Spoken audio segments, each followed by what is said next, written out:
Pues hoy es un día importante, son las 8:10, hoy es 19 de octubre y se citó justamente el día de hoy a la última sesión de estas audiencias del juicio oral en contra del ex funcionario público potosino del sistema DIF estatal en la era del exgobernador Juan Manuel Carreras, Alejandro Fernández Montiel, quien como todos sabemos fue acusado de violación agravada y la semana pasada fue sentenciado, fue encontrado culpable por pues por el Poder Judicial del Estado. Pues en esta situación hoy citaron a una nueva audiencia, pero para poder decir cuánto tiempo tendrá que compurgar su pena. Raquel Morales ha estado evidentemente muy al pendiente del tema y nos vamos a enlazar con él para que nos dé un poco el contexto de lo que podría suceder el día de hoy. Raquel, querido, buenos días. Hola Jesús, Eva María, ¿qué tal? Buenos días para todo el público de Arriba San Luis.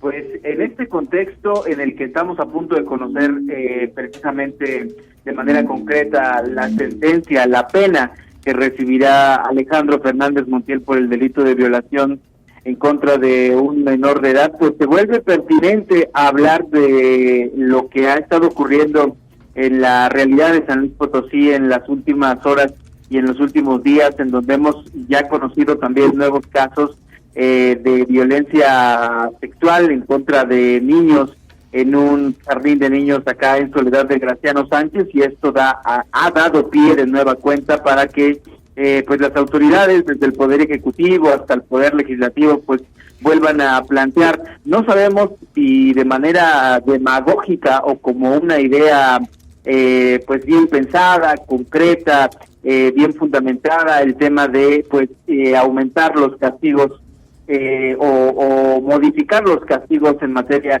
de violencia sexual para pues inhibir cada vez más que este tipo de hechos sucedan. Nuestro trabajo como medios de comunicación en este momento pues se tendría que enfocar justamente en analizar si es viable que pues transitemos a un método de castigo como el de la castración química o no, y por qué.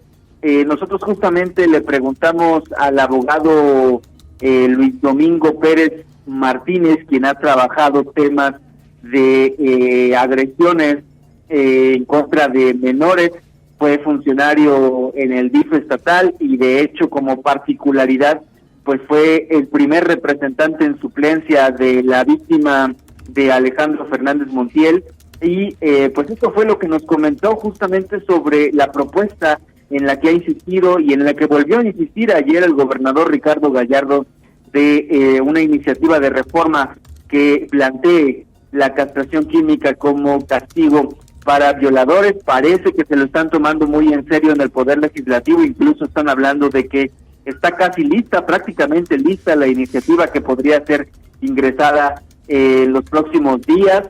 Ayer pudimos hablar con el diputado José Luis Fernández Martínez, quien nos dijo que pues esta iniciativa encuentra su fundamento, su justificación en una prueba piloto que se aplicó en Francia. Todavía tenemos que analizar esa información porque hasta donde tengo entendido y hasta donde he podido rastrear y mapear la información disponible en español, lo que podemos decirles es que en Francia lo que sí existe es pues un procedimiento médico, no determinado por un juez, pero sí aplicado por un médico con la aprobación, con la anuencia de la persona inculpada por el delito de violación, justamente para aplicar un método de castración a través del cual la persona que ha sido sentenciada o encontrada culpable pues al mismo tiempo puede acceder a beneficios que disminuyen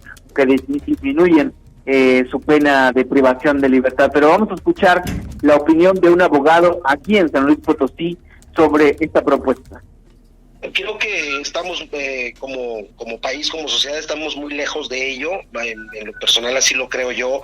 Creo que sería violatorio de derechos humanos. Más bien creo que habría que buscar otros métodos, porque además ni siquiera lo garantiza. Es decir, el hecho de que la persona pudiera limitar su posibilidad de copulación de manera natural no implica o no omite una de las fracciones del artículo 173 que establece también a qué se refiere la violación, y dice la fracción tercera del artículo 173, quien con fines lascivos introduzca por vía anal o vaginal cualquier elemento o instrumento distinto al miembro viril en persona menor de 14 años o que no tenga capacidad de comprender el significado. Es decir, la violación o no necesariamente resulta por la copulación en vaso idóneo o no idóneo, es decir, por vía anal o vaginal del miembro viril, sino que puede ser cualquier otro objeto que violente de esa manera el organismo, el cuerpo de una persona. Entonces creo yo también que esto pues no sería una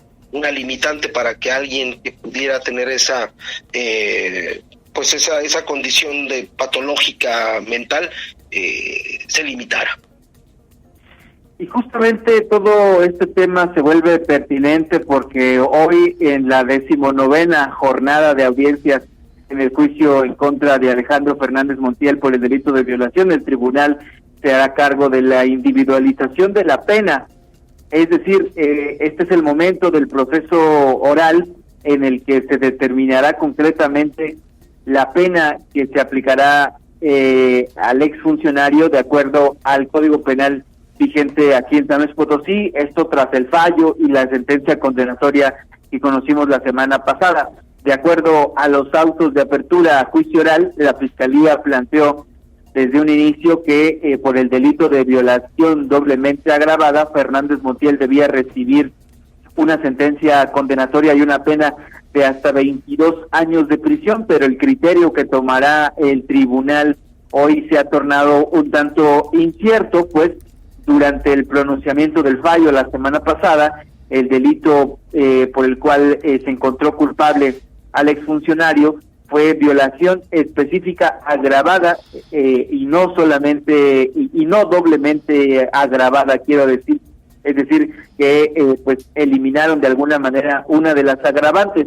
La solicitud de la Fiscalía está marcada en términos de los artículos 171 y 173 del Código Penal vigente en el Estado, los cuales definen que en cualquier circunstancia el delito de violación se sanciona con una pena de 8 a 16 años de prisión, más una agravante de 4 años por haber cometido los actos mientras era un funcionario público, además de que aprovechó la tutela y la confianza para cometer el delito, situaciones contempladas en la fracción tercera del artículo 176, más la agravante de la minoría de edad contemplada en el artículo 90.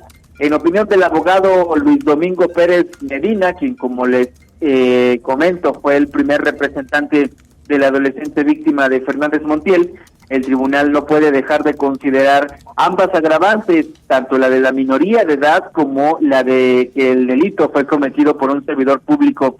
Este abogado, Luis Domingo Pérez Medina, en la fecha en la que se inició la carpeta de investigación, allá en octubre del 2019, fungía como director de representación jurídica de niños, niñas y adolescentes del DIF estatal, por lo que conoce perfectamente el tema y correspondió a él ser el primer representante en suplencia ante la ausencia de un familiar directo en el momento en el que el adolescente de iniciales PAGL realizó su entrevista inicial, así como durante las investigaciones que la Fiscalía Especializada en Delitos Sexuales realizó a partir de ese momento. En entrevista para MG, el abogado Luis Domingo dijo que estamos alcanzando como sociedad, a través de la intervención del tribunal, un resultado acorde a la pretensión inicial del por qué se inició una denuncia. Vamos a escuchar parte de lo que él considera que podríamos esperar como una sentencia el día de hoy allá en las salas de juicios orales del Centro Integral de Justicia Penal. ¿Cuál sería la pena mínima y cuál sería la pena máxima que podríamos esperar?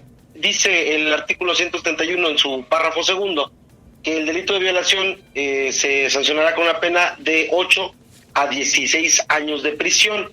Lo establece como una violación típica, digámoslo. Uh-huh. Pero hablando de la punibilidad agravada, precisamente el propio Código Penal del Estado, en su artículo 90, nos establece que los delitos cometidos en agravio de menores de 18 años de edad, incapaces y personas mayores de 60 años aumentará hasta la cuarta parte de la pena que corresponda, según el delito del que se trate.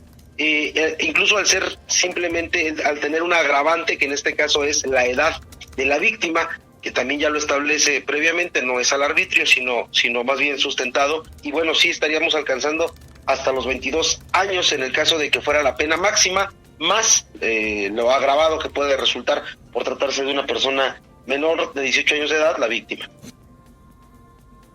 Es lo que tengo para ustedes en esta nota previa y de contexto en torno a lo que escucharemos y conoceremos hoy, y estaremos al pendiente, estaremos por allá y llevaremos para todo nuestro público el resultado final de este juicio en contra del exfuncionario del DIF estatal Alejandro Fernández Montiel. De acuerdo. Bien.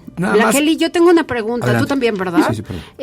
A ver, entonces, ¿podría resultar más o menos, de acuerdo a estas posibilidades que tú nos decías? A ver, de entre 8 a 16 años podrían darle, más 4 años por los agravantes por ser funcionario, más lo que suma el agravante porque la víctima era menor de edad. Entonces, ¿podríamos pensar que a lo mejor la ecuación queda como en unos 16 años, más o menos? Más o menos, sí, es lo que podríamos esperar.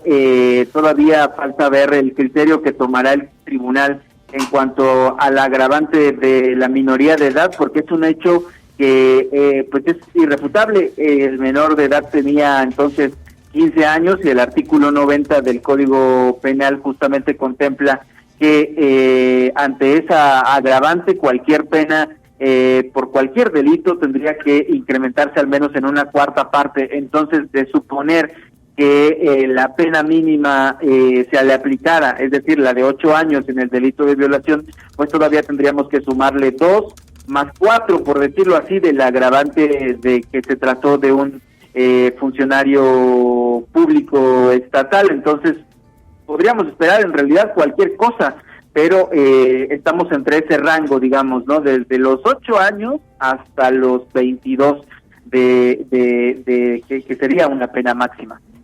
Perfecto. Nada más para que quede claro, antes de terminar este enlace, Black Kelly, esta persona con la que tuvimos comunicación, con la que pudiste platicar para darnos contexto, explícanos por qué, por qué acudiste a él, quién es y en qué contexto vale la pena rescatar sus dichos.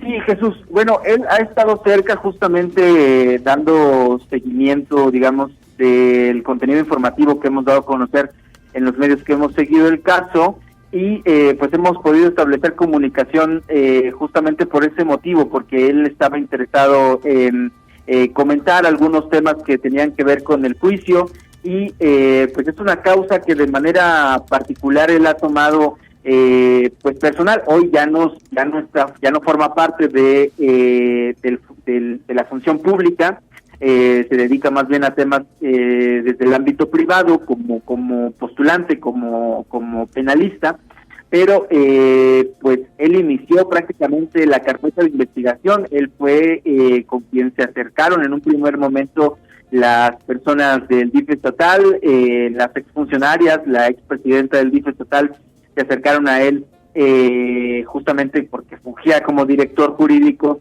de representación de los niños, las niñas y los adolescentes en San Luis Potosí, en todo el estado, y pues hasta él llevaron toda la evidencia que ya habían acumulado en octubre del 2019 sobre el caso, y él fue el primero que estuvo pues realizando entrevistas con el adolescente BAGL, y fue el primer representante en suplencia, que fue la figura que ya más recientemente fungió, como sabemos, el licenciado, el abogado Enrique Rivera. Entonces él conoce, Luis Domingo Pérez Medina, conoce perfectamente pues todo el camino que ha seguido este juicio desde el 2019, los bloqueos que vivió, los impedimentos que vivió durante todo este tiempo a través de amparos, a partir de recursos, y las decisiones que fueron tomando los tribunales en ese sentido, y pues justamente ahora pues